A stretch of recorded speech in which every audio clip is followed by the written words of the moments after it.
আসসালামু আলাইকুম বন্ধুরা, সবাই কেমন আছেন? আমিও আছি আপনাদের দোয়ায় ভালো। ভিডিওতে যে লতা গাছটি দেখছেন এটি একটি সাধারণ গাছ নয়, এটি অত্যন্ত একটি উপকারিতা ভেষজের গাছ।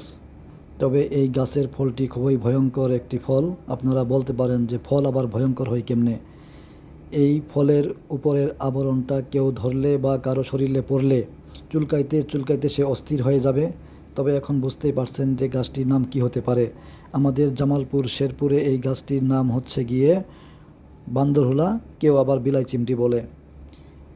এই গাছের আবরণটা কারো শরীরে পড়লে চুলকাতে চুলকাতে সে অস্থির হয়ে যায়। তবে আরেকটি ভালো দিক আছে, এই গাছের বিচি শুকিয়ে যদি পাউডার বানিয়ে খেতে পারেন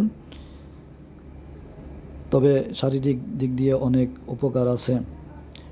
অনেকেই এই গাছের বিচি শুকিয়ে ব্লেন্ডার করে পাউডার বানিয়ে রাত্রে ভিজিয়ে সকালে 1 গ্লাস খেলে যৌবন শক্তিও ধরে রাখা যায়।